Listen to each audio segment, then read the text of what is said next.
She always believed that their love was strong and their marriage honest, but after Robert Caldwell's death, Eleanor discovered a truth he never spoke of, a past buried in war, a letter that changed everything, and a search for answers that could rewrite the story they thought they knew. Before we dive into the story, let me know where you're watching from today, and be sure to like and subscribe for more. Eleanor Caldwell took her time returning from the cemetery that day. The chill of mourning clung to her as she stood by the simple gravestone bearing her husband's name. Robert Caldwell, a date of birth that seemed ages ago, and another date marking the sudden end of a life she had assumed was fully shared. 40 years of marriage, a daughter they both adored, a home full of memories. None of it had prepared her for the quiet emptiness that expanded in every corner once Robert was gone. She had intended to stay by his grave only a few minutes, but the silence offered her no solace, so she lingered. She remembered how Robert would sometimes grip her hand after a nightmare, a hold so tight it left faint bruises. The war had shaped him in ways he rarely discussed. Whenever she gently probed about Vietnam, he'd give a sad, distant smile and say it was better left behind. She accepted it, never wanting to press too hard.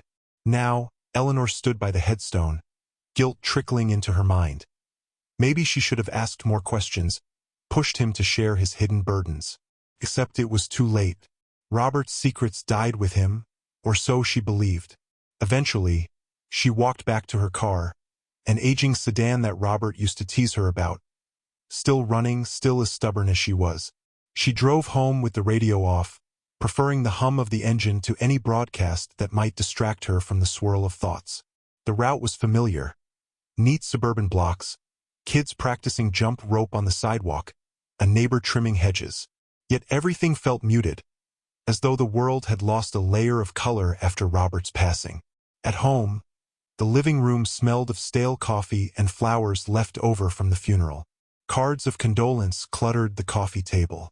People had dropped off casseroles, had said how strong she was for holding up so well. She was tired of nodding politely, tired of feigning composure. Caroline, her daughter, had offered to stay longer, but Eleanor insisted she return to her own family. Caroline's husband and children needed her. Though part of Eleanor craved company, she also wanted space to handle her grief in private, unobserved. She'd spent most of the day rummaging through Robert's belongings. Old letters from army buddies, medals he'd earned overseas, a pressed flower he once gave her, all carefully stowed in a battered wooden chest. She felt compelled to inventory his life, as if setting order to his possessions would bring order to her emotions. But it did not. Instead, she uncovered fragments of Robert she recognized. Pictures of them traveling decades ago, postcards from honeymoon stops, mixed with pieces that mystified her. A small pin from a Vietnamese volunteer group he never mentioned, an address scribbled on a mildewed slip of paper in a language she couldn't read. Late in the afternoon, she lowered the chest's heavy lid and locked it. She sat on the couch, letting her mind drift through memories. A knock at the door startled her from her reverie. She found Caroline on the porch, looking hesitant. "Mom," Caroline said softly, stepping in for a gentle hug. "I'm sorry to come unannounced. I just had a feeling you might need company today."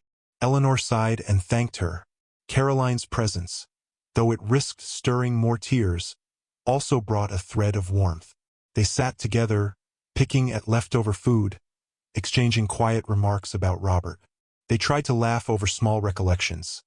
How he once tried to fix the roof himself and fell into a rose bush, or how he taught Caroline to fish by rigging up a line with a paperclip. The recollection of those scenes offered fleeting comfort, but the sorrow was too raw to let them linger in nostalgia. "Are you sure you're all right?" Caroline asked gently. "People keep asking if you need anything, but I know how private you can be." Eleanor mustered a smile, feeling the sting of tears. "I'm managing. Just keep thinking there's something else I need to find out. Something about him I never understood." Caroline tilted her head in concern. "What do you mean?" "Nothing concrete, just... He never spoke much about Vietnam. I keep wondering if there was something he felt guilty about, or maybe regrets he carried." Caroline squeezed her mother's hand, her eyes dark with sympathy. "Maybe you can look through more of his things. or talk to any old army friends. Didn't he have a buddy named Jack who visited sometimes? Eleanor nodded. Yes, Jack Patterson. But Jack died last year. I'm not sure who else I can ask. Caroline offered to help rummage through boxes or contact local veterans associations. Eleanor thanked her, but insisted she'd do it on her own if the need arose. Caroline eventually departed, hugging her mother again with a promise to call soon. Eleanor saw her off, then locked the door. The hush of the house pressed in again. She told herself she was just being sentimental, that Robert's secrets might simply be small, private things from a soldier's difficult youth. Yet her intuition nagged that something bigger lay hidden. Night settled in. Eleanor made tea, carried it upstairs, paused outside the small study where Robert used to write in his journal. She couldn't bring herself to enter yet. Instead, she retreated to the bedroom, lying awake, the lamp's glow illuminating dust motes swirling in the air. She drifted into a fitful sleep, replaying memories of Robert's nightmares, hearing him murmur words in Vietnamese, a language she never learned, words she didn't comprehend. In the morning, she woke with a sense of resolve. She returned to the wooden chest she'd locked the day before. The chest had once belonged to Robert's father, but Robert had used it for storing items from his deployment. She opened it again, determined to be thorough this time. She took out each folder, each photograph, scanning them carefully. Some were black and white images of Robert in uniform, standing beside army trucks, smiling with fellow troops. Others depicted war-torn landscapes, huts on muddy ground, local villagers standing behind barbed wire. She felt a pang of sadness at these glimpses into a world he never discussed. At the bottom, beneath a carefully folded American flag, she found a single photograph tucked into a faded envelope. It might have gone unnoticed if not for the way the corner stuck out. Gently, she slid it out and examined it. It showed a younger Robert, no older than 20, standing with a Vietnamese woman who cradled a baby in her arms. Robert's hand rested protectively on the woman's shoulder. The expression on his face wasn't exactly a grin, but there was tenderness in his eyes. The woman gazed at him as if he were her entire world. The baby was small, features partially obscured by the photograph's worn edges. Eleanor's breath caught. This was no ordinary war photo. The posture, the closeness, this wasn't just a local person Robert happened to pose with. She flipped the picture. On the back, in Robert's neat handwriting, read a single phrase, "My heart belongs to An and our son." The words slammed into her, knocking the air from her lungs. Our son? She stared, rereading the phrase until the letters blurred. Her heart pounded. She pressed a trembling hand to her mouth, forcing herself to breathe. This was impossible. Robert never mentioned fathering a child in Vietnam, never spoke of a woman named An. 40 years of marriage. Could he have hidden such a profound truth? For a moment, she prayed it was some misinterpretation. Maybe Robert wrote those words metaphorically, or maybe it was a friend's note. But the handwriting was definitely his, and the photo was unquestionably him. The baby in the woman's arms could not be mistaken for a random orphan. Not with the way Robert leaned in, the warmth in that black and white image. Eleanor felt the edges of her world tilt, the ground beneath her cracking. She hurried to the bedroom, shutting the door. She needed space to think. If Robert had a child in Vietnam, that child would be at least in his 40s now. Did he attempt to bring them home? Did they die in the war? 1,000 questions tore at her. Anger flared. How could he keep this from her? Then sorrow weighed in. Perhaps he tried to find them and failed. Perhaps it was too painful for him to revisit. She clutched the photograph, tears rolling down her cheeks. She remembered once or twice hearing Robert cry out a Vietnamese name in his sleep, but she hadn't caught it clearly. It might have been An. All these years he must have carried that memory, that guilt. She should have sensed it, should have demanded answers. She felt betrayed, but also heartbreak for the man who might have lost a family before he built one with her. For the rest of the day, she paced the house, the photograph hidden in her blouse pocket as though she were afraid to let it go. Late that evening, Caroline called. Eleanor debated whether to share the discovery. Fear and confusion wrestled inside her. Ultimately, she told Caroline she needed to talk, asked her to come by first thing in the morning. She hardly slept, drifting in and out of anxious half-dreams where Robert's face merged with that of a nameless Vietnamese child. Caroline arrived at dawn, worried by her mother's urgent tone. Eleanor silently handed her the photograph. Caroline studied it, first with curiosity, then with shock. Reading the words on the back, she looked at her mother, speechless. "Dad? Had a family over there?" Caroline whispered. Eleanor's eyes brimmed with tears. "I don't know. He never told me. But this is him, obviously. And this child, maybe, he said our son." Caroline gently set the photo on the kitchen table. Maybe it was just someone he cared for. Could it be he was close to them but not the father? The note says, "My heart belongs to An and our son." That doesn't sound ambiguous. Caroline ran a trembling hand through her hair. Why didn't he tell us? Did he think we'd be angry? Eleanor shook her head. He was a good man, Caroline. He must have had a reason. Maybe it hurt too much, or maybe they lost contact. There are so many possibilities. Caroline's gaze hardened. We need to know the truth. We can't just let this go. Eleanor looked away, torn. Part of her wanted the truth. Part of her was terrified to face it. But Caroline was resolute. She proposed they track down any records from the army. Possibly official documents might indicate whether Robert fathered a child overseas. Caroline said she could do the research, talk to veterans, maybe even go to Vietnam if necessary. The prospect rattled Eleanor, but she saw no alternative if they wanted clarity.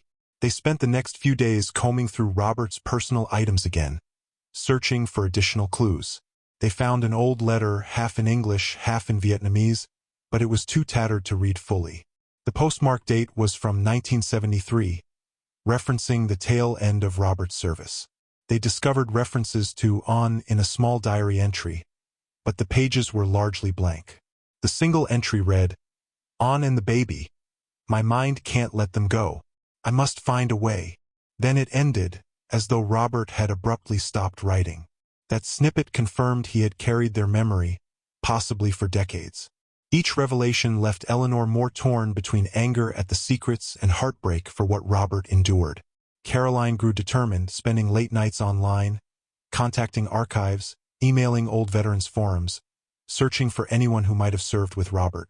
Slowly, they assembled a puzzle that spanned half a century, each piece hinting at a story of lost love, forced separation, and heartbreak. At last, an email arrived from a retired Army sergeant who recognized Robert's name. He recalled hearing rumors that Robert had fallen in love with a Vietnamese woman near Da Nang, fathering a child, but was transferred before he could secure their safe passage to the States. The war's chaos separated them. The sergeant had no knowledge of what happened to the woman or child, only that Robert seemed haunted after returning stateside. He provided contact information for a few other veterans who might know more. Caroline's heart pounded as she read the email to Eleanor. It validated the photograph story. Robert hadn't just had a fling. He'd had a real relationship, maybe a wife, maybe just an informal union, but enough to call her family. If so, that meant Caroline had a half-sibling somewhere, possibly alive. Eleanor felt her stomach churn. She forced herself to breathe calmly. She pictured Robert as a young man, full of earnest hope, then losing everything to war's brutality. "He must have tried to find them," she whispered. "He wouldn't just abandon them." Caroline nodded, tears in her eyes. "We have to keep digging, Mom." Within a week, they gleaned more scraps of info. A journalist who specialized in war archives confirmed that many American soldiers attempted to bring their Vietnamese partners or children stateside after the conflict, but bureaucratic red tape and shifting policies made it near impossible. Some faced hostility or suspicion. Others simply lost track amid chaos. The journalist gave them a list of Vietnamese social services that, back then, compiled data on mixed-race children left behind. The records were incomplete and scattered. Possibly the child was listed under a name they no longer used. Caroline grew ever more determined to go to Vietnam herself, to speak with local historians, to search orphanage records or any leads that might surface. Eleanor hesitated. unsure she could handle traveling so far in her grief and confusion. But Caroline insisted she could do it alone. She felt it was her responsibility to do for Robert what he never could: find Anne and their child, or at least discover what became of them. So, on a humid afternoon, Caroline boarded a plane bound for Ho Chi Minh City, the photograph tucked safely in her passport wallet, along with copies of letters and Robert's diary entries. Eleanor stood at the airport gate, her throat tight. She could only pray that what Caroline found would bring closure, not deeper pain. As she watched Caroline disappear through security, Eleanor realized she had never felt so uneasy. Yet a part of her also felt relief that they weren't ignoring the truth. Caroline's flight landed under sweltering skies, the air thick with city bustle. She found a modest hotel near the downtown area, stepping into a world of honking scooters, street vendors hawking snacks, neon signs in Vietnamese script. She felt a pang of cultural dissonance, but also an urgency that made her push aside discomfort.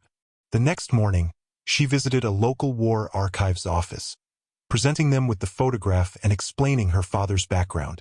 The staff were polite but overwhelmed, cautioning that records from the war era were patchy.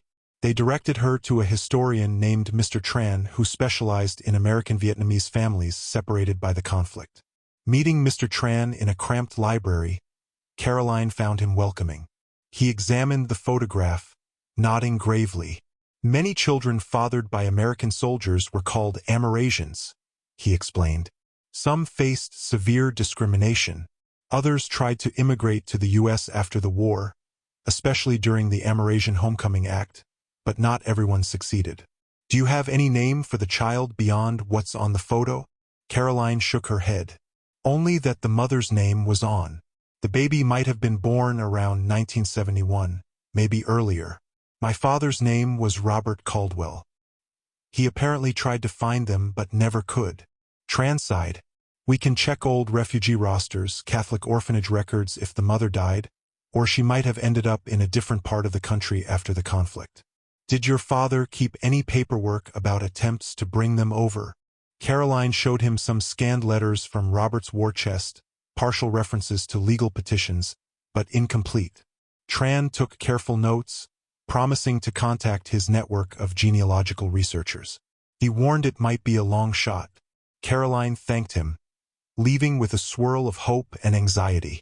Over the following days, Caroline roamed the city, feeling her father's ghost at every turn. She visited war memorials, listened to old veterans recount their stories. The official channels offered few breakthroughs.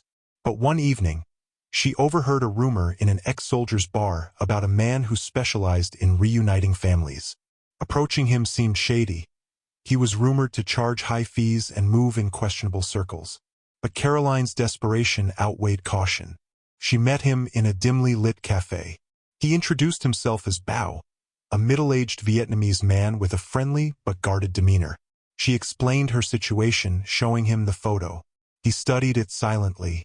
This is not the first time I have helped search for lost Amerasian children, he said softly. But I'll need some details. Approximate location? Any Vietnamese name for the father or mother? Caroline gave him what little she had. He promised to put out discreet inquiries, but his price was high. She hesitated, unsure if he was genuine or a con artist. Yet her instincts told her this might be the only way. She handed over a partial payment, feeling uneasy. Bao told her to return in 2 days to see if anything turned up. Those days dragged with minimal progress from official sources. Caroline found herself wandering the markets, watching mothers cradle babies, seeing men of mixed heritage who might have had an American father. Each face reminded her of the child in the photo, the baby who might be her half-brother. She began to wonder if it was all an impossible quest. Then her phone buzzed. Bao had found a trace. They met again, this time near a busy intersection. Bao led her to a quiet corner, handing her a slip of paper. I found a woman who remembers an An living near Da Nang in the early 70s with a small baby fathered by an American soldier, he said. But the mother died in 1975. The child apparently survived. Some say he was raised by relatives. I have a name, Min. Caroline's heartbeat kicked up. It felt both exhilarating and terrifying that her father's child might still be alive. Min, she repeated. Do you know where he is? Bao shrugged. Rumor says he ended up in the countryside, but eventually moved to Da Nang City. That's all I have. You want me to keep looking, I can, but it will cost more. Caroline swallowed her doubts. She agreed, handing over more money, giving him her local contact info. Then she booked a flight from Ho Chi Minh City to Da Nang, determined to follow this lead. The plane ride was short, but the emotional weight was immense. She stared out at the patchwork of fields and winding rivers below, wondering if she was about to find the answers or heartbreak, or both. Da Nang greeted her with a different atmosphere, less frantic than Ho Chi Minh, but still brimming with noise and color. She settled into a small hotel by the Han River. The next morning, she braved the municipal records office. The staff were kind but the search tedious. They had no direct record of a man named Min, child of an American soldier named Robert Caldwell. She tried variations of Vietnamese surnames, but it was like searching for a needle in a massive haystack. Days passed and frustration mounted. Just as she was about to lose hope, Bao's text came. I found possible location. A man named Min, mother was named on, father unknown American. Lives in a district outside city center. Caroline nearly cried with relief. She arranged to meet Bao, but he insisted on caution. Min might not welcome any mention of an American father. Many Amerasians grew up resentful, scarred by stigma. Caroline nodded, bracing herself for whatever reaction might come. They took a taxi deep into the outskirts, a semi-rural area where houses dotted winding roads. Bao pointed to a modest home behind a fence of corrugated metal. That should be his, he said quietly. But you must approach gently. The local people might not appreciate strangers prying. Caroline got out, heart pounding. She approached the gate, a single photo and a wealth of unanswered prayers in her bag. She knocked on the door, introduced herself to a woman who answered, explaining she was seeking a man named Min. The woman eyed her warily, then called out. Soon, a man in his 40s appeared, short-cropped hair, angular features with a subtle hint of mixed ancestry. Caroline's breath caught. Could this be her half-brother? She greeted him in halting Vietnamese, but quickly switched to English.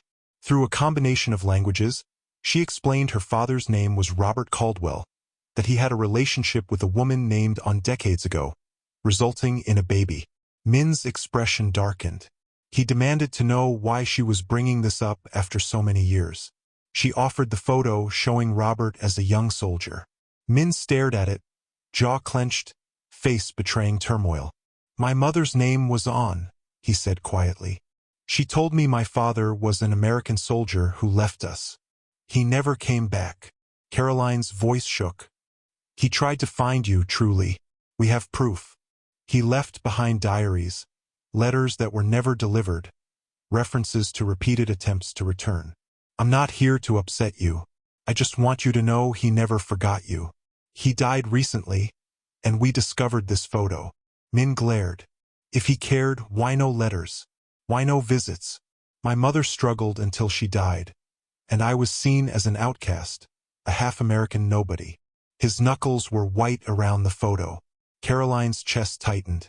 She tried to explain that Robert had been transferred, that bureaucratic failures obstructed him, but Min turned away. You expect me to believe that after all these years? Leave me alone. He thrust the photo back at her, storming inside. Caroline stood there, tears brimming, unsure whether to chase him. The woman who answered the door offered a sympathetic look but shook her head. Give him time, she murmured. Caroline trudged away, heart heavy. Bao waited by the roadside, shrugging. At least now you found him, he said. He might calm down eventually. She nodded, but the raw ache in her chest felt nearly unbearable. Robert had a son, a living half-brother to Caroline, and the man wanted nothing to do with them. She returned to her hotel, tears streaming in frustration and sorrow, calling Eleanor to report what happened. Eleanor listened, stunned. Her own voice choked as she reassured Caroline that she had done all she could for now. In the days that followed, Caroline tried to approach Min again, leaving notes or attempting to speak with neighbors, but he refused contact. She realized that pressing further might only harden his anger. She told Bao she was done with his services, paid him his fee, then retreated to the city. She planned to return home with no resolution. Robert's secret was out, but the hope of bridging that gap felt lost. Then, on her last day before departing, she received a call from the same woman who lived at Min's place. She had gotten Caroline's phone number from a note Caroline left behind. She said, "Min wants to see your father's diaries, letters, anything that proves he didn't abandon them. Can you bring them tomorrow?" Caroline's heart leapt. She agreed at once, rummaging through the copies of Robert's attempts and notes she had on her laptop. She hurried to a printing shop, making sure everything was ready. The next morning, she traveled back to the outskirts. Min met her at the gate, expression still guarded. He nodded curtly, leading her into a small living room. "Over tea," he demanded. "Show me proof." Caroline spread out the documents, some in English, some partial translations. She explained how Robert repeatedly wrote to government agencies, tried to secure passage for Anne and the baby, but was blocked by shifting policies or lost paperwork. She showed copies of his personal journal entries, describing how he'd petitioned for help from various veterans groups, searching for any clue about Anne's whereabouts after the fall of Saigon. She revealed fragments of letters that were returned unopened. Some lines read heartbreakingly, "I cannot rest knowing they might be alive, alone, thinking I forgot them." Min read in silence, occasionally asking Caroline to clarify. She saw his anger flicker, replaced by a wounded confusion. He found references to a Catholic mission that had turned away Robert's inquiries, perhaps out of fear for the child's safety. Caroline explained how Robert never recovered from the guilt, how he said the war cost him more than he could ever express. She described how he spoke Vietnamese in his nightmares, calling out for someone named An, or a child he called, "my little boy." Min's rigid posture finally sagged. Tears glistened in his eyes. "Why didn't he come back for us?" he whispered. "We had nothing. Mother died waiting. I spent years believing we were thrown aside." Caroline bowed her head. He tried. The system failed him. He had no resources, no official guidance. When the war ended, the chaos, he lost track. He never stopped looking in his heart, but maybe he was afraid to face the shame if he never found you. Min's tears flowed. He clutched the printed pages. So he never stopped caring. Caroline placed a gentle hand on his arm. "No, never. He kept that photograph in his war chest all these years. He wrote about you in his diaries. I only discovered it after he died." Min stared at the photo of young Robert with An and the baby, his lips trembling. Eleanor had arrived in Vietnam 2 days earlier, at Caroline's urging. She waited outside, feeling uncertain about whether her presence would help or hinder. At last, Caroline texted her that it was time to come in. Eleanor walked in nervously, meeting Min's gaze. Through Caroline's translation and some halting English, Eleanor expressed her condolences for all the pain he endured. She showed him Robert's final letter, found among his effects, in which he wrote about his regrets, how he feared he'd lost any chance to reunite with his Vietnamese family but would carry their memory to his grave. Min's heartbreak gave way to a quiet understanding. He read the letter, tears sliding down his cheeks. It was raw evidence of Robert's suffering. The illusions Min had carried about an uncaring father cracked under the weight of these confessions. He asked softly, "Was he at peace when he died?" Eleanor struggled not to cry. "He had regrets. He never spoke of them clearly, but yes, I think part of him was at peace. He had a life he built with me, with our daughter. But that piece of his heart belonged to you and your mother. He just never found a way to bring you into it." Min closed his eyes, nodding slowly. The woman who first answered the door, Min's wife, hovered in the doorway, tears reflecting the painful revelation. She asked for the translator to clarify certain points, then said something quietly to Min, urging him to see that the Caldwell family had come in good faith. Finally, Min nodded. "I will try to accept that he did not abandon me by choice. The war took so much. I always hated him. But maybe he was a victim too. He looked at Caroline and Eleanor, voice breaking. I have resented Americans for so long, for what they did to my mother, for ignoring us. But to see these words in his own hand, I can't stay angry. Caroline rested a comforting hand on his shoulder. I understand your anger. If I had grown up believing the same, I'd feel it too. She hesitated. I'd like to know more about your life. About my father's wife or partner. She stumbled over the language, feeling the complexity of describing her father's two families.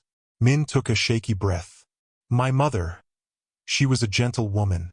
She always said my father was kind, not like the others. He swore to bring us out of the war zone, but he disappeared. She didn't want me to hate him, but it was hard. We struggled to survive. She died from illness soon after the war ended. His eyes glistened. I was raised by distant relatives. I never knew the full story. She left behind a few notes, a small locket she said he gave her. But it was stolen. I had nothing else. Eleanor gently handed him the original photograph. Please keep this. Robert would want you to have it. Min accepted it, cradling the image like a precious relic. Thank you, he said quietly. He rose, stepping away to collect himself. Caroline and Eleanor exchanged glances, unsure if their presence was too overwhelming. After a moment, Min returned, calmer. He asked them to stay for lunch, offering to share a meal as a tentative start to bridging decades of pain. The meal was simple but heartfelt. Over soup and rice, they spoke in stilted conversations, leaning on the translator for deeper points. The small living space felt charged with emotion, every word echoing with a sense of reconciliation. Min's wife joined them, expressing her sadness that their children never got to know their American grandfather. She asked if Caroline or Eleanor had pictures of Robert from his later years. They did. Eleanor had brought a small album. Passing it around, they watched Min's eyes soften as he recognized the same curve of the mouth, the same determined brow. Each photograph told a story of a man who had carried heartbreak in secret. After that lunch, Caroline expected Min to ask them to leave, to retreat back into his guarded life. But instead, he offered to show them a small altar dedicated to his mother. It was the Vietnamese custom to keep a family altar, with incense and photos. He explained how she was the heart of his childhood. A weathered black and white snapshot of sat in a simple frame. Caroline and Eleanor bowed respectfully, acknowledging the woman whose existence changed their lives. The room was hushed, as though even the air recognized the gravity of this meeting. They spoke about next steps. Min expressed that he needed time to process everything, but he also felt drawn to learn more about Robert's life in America. He asked if there were letters or diaries he could read more thoroughly, or if he might someday visit. Caroline hesitated, unsure of how to invite him, but said she would love for him to come, to meet the rest of the Caldwell family. Eleanor agreed wholeheartedly, though the logistics of visas and finances might be complicated. Still, it was a hopeful sign that the door was not fully closed. The next day, Eleanor and Caroline prepared to depart for home. Min came to their hotel, his wife and children in tow, bringing small gifts of local sweets and a handmade scarf for Eleanor. Caroline introduced them to a collage of pictures from her own family, her husband, her kids, explaining that these were Min's nephews, though they'd never realized it. The tearful acceptance of that new, extended family felt surreal yet deeply moving. In a poignant farewell, Min hugged Caroline, then Eleanor, a gesture thick with unspoken forgiveness. "Thank you," he murmured. "My father, Robert," he tried. Caroline nodded, tears slipping free. "Yes, he did. And I believe he found a measure of peace at the end. But he would be happier knowing we've connected." Min's expression flickered with regret, but he also smiled faintly, as if a weight had lifted. They exchanged contact information, promising to keep in touch. Min said he'd consider visiting the States if he could manage the paperwork. Caroline and Eleanor left with hearts full of complex emotion. Sorrow at the lost years, but gratitude that the truth was finally told. The flight home passed in a daze. Eleanor stared out the window at the clouds, imagining the intangible thread between them and Vietnam. She thought about Robert's hidden heartbreak, his longing for the child he believed he'd abandoned. She felt a strange sense of both closure and fresh wounds. She pictured Robert welcoming them all in a heaven of sorts, relieved that the walls he built around his secrets were finally broken down. Back in their suburban home, life gradually resumed a semblance of routine. Friends asked about the trip. Caroline discreetly only said she discovered important family ties. She didn't want to broadcast the story until Min was ready for the bigger world to know. Meanwhile, mother and daughter reflected on how best to honor Robert's memory. They decided to create a small scholarship fund for Amerasian children, or any child of war who needed a chance. Through a local veterans group, they set it up in Robert Caldwell's name, quietly hoping it might help families who faced similar tragedies of separation. Months passed. Letters began to arrive from Min, sometimes typed with help from his wife, sometimes just a short note in broken English. He shared details of daily life, how his older child excelled in school, how he ran a small business. He asked about Caroline's children, joked that maybe they'd meet one day. He addressed Eleanor with polite warmth, calling her Madame Caldwell, though she insisted he use her first name. Through these exchanges, the sense of lost decades softened into a cautious but genuine bond. One day, a letter arrived containing scanned images of old photos of on that Min had discovered tucked away in a relative's home. He said these pictures might comfort Eleanor and Caroline, letting them see the face of the woman Robert loved. Eleanor wept as she held them, whispering a quiet apology to a woman she never met. She understood now that Robert's heart had room enough for both families, if only the war's cruelty and bureaucracy hadn't intervened. The time came for Caroline to invite Min formally to visit. She realized the complexity of obtaining a visa, but she offered to sponsor him. The process took months, but at last, he wrote back that he'd been approved for a short trip. The day Caroline picked Min up at the airport was surreal. He stepped off the plane with nervous eyes, a small suitcase in hand. She saw a faint resemblance to Robert's posture, and tears threatened to break through. She guided him through customs, smiling as he shyly greeted her family.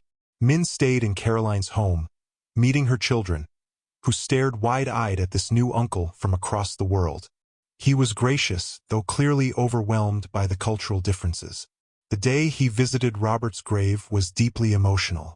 He knelt by the headstone, placing a small incense stick there, quietly whispering in Vietnamese.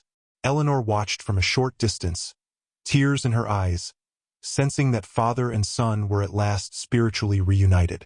She approached after a while, resting a hand on Min's shoulder. No words were spoken, but the moment felt like a final piece of healing for them both. During his stay, they spent hours sharing photographs. Min was fascinated by pictures of Robert in his older years, gardening with Eleanor, laughing at Caroline's wedding, holding his grandchildren. Each image told a story of a man who built a second life but never escaped the ache of losing his first. Min, in turn, showed them pictures of the humble altars he kept for his mother, the small farm he once worked, and the new life he'd built in the city. Their worlds, once separated by war and secrets, blended into a tapestry of missed opportunities and new beginnings.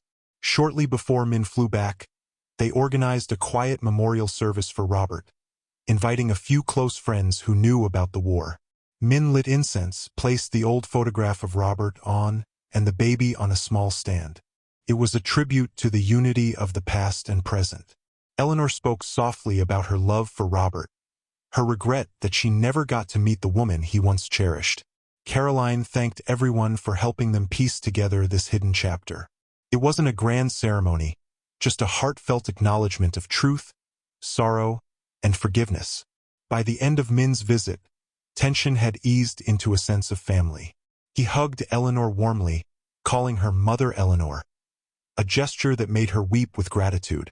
He told Caroline he hoped she would bring her children to Vietnam next time, so they could know his side of the family. The parted years could never be reclaimed, but the future was theirs to shape. Eleanor felt a gentle calm settle over her life once Min departed. The memories of discovering that photo, the shock and betrayal, had transformed into deeper understanding. She no longer saw Robert's secret as a betrayal. Rather, it was a tragedy that the war had inflicted upon them all. She believed that Robert, wherever he might be, felt relief that his loved ones, both in America and Vietnam, had finally connected, forging a bridge across time and wounds. Eventually, Caroline found a way to compile Robert's letters and diaries, plus photos from the newly formed family bond, into a keepsake book. She gave a copy to Eleanor, who kept it by her bedside, sometimes reading Robert's old words late at night, tears slipping onto the pages. She had forgiven him for his silence, understanding that he had borne unbearable burdens. The secrets once hidden inside that dusty war chest were now laid bare, and in their wake, love had emerged, battered but unbroken. On a warm spring day, Eleanor decided to hold a small luncheon at the house. She invited Caroline, a few neighbors, and some acquaintances from the veterans group. Amid the casual chatter, she found herself reminiscing about Robert's sense of humor, how he'd wink at her from across the table during family dinners, or how he'd pretend to be outraged when Caroline brought home a mediocre grade, only to help her study all night for the next test. The conversation drifted from memory to memory, each anecdote painting a fuller picture of Robert. At some point, someone asked if there was anything about Robert she wished she'd known earlier. Eleanor paused, sharing a meaningful look with Caroline. She answered with a gentle, "He was everything I needed, even though he carried more secrets than I ever realized. But we've come to terms with that now." After the luncheon, as evening approached, Eleanor walked out into her backyard. The golden light stretched across the lawn. She found a measure of peace in the quiet hush of dusk, picturing Robert as a young soldier, cradling that baby, determined to protect them. She offered a silent apology for not having discovered the truth sooner, then a silent gratitude for what they'd gained by uncovering it now. Caroline joined her, standing side by side. They didn't speak, but a deep bond of mutual understanding pulsed between them. Robert's memory lingered in the air, no longer overshadowed by unresolved mystery, but marked by acceptance and love. They both knew the path ahead wasn't perfect. Min still had a lifetime of resentment to untangle, and they'd have to keep nurturing that relationship. But the first, largest hurdle had been cleared by shining light on a painful truth. Months rolled into a year. Through letters, video calls, and the occasional exchange of gifts, Eleanor, Caroline, and Min formed a gentle triad of family ties. The cultural gaps remained. The echoes of war still haunted them all.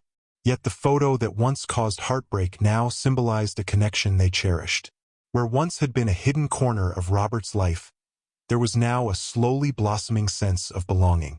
On the anniversary of Robert's death, Eleanor placed a fresh wreath at his grave. She brought with her a small framed copy of that fateful photograph, Robert on and their child, and set it beside the flowers. She also carried a letter from Min, in which he addressed Robert as Father, expressing both forgiveness and longing for a life they never shared. Eleanor read it aloud quietly, tears gathering.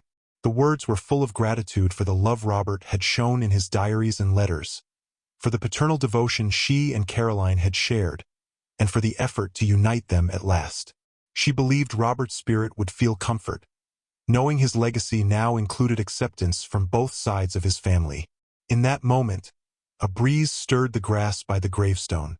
Eleanor closed her eyes, imagining it as Robert's gentle whisper of thanks. She felt closer to him than she had since he passed.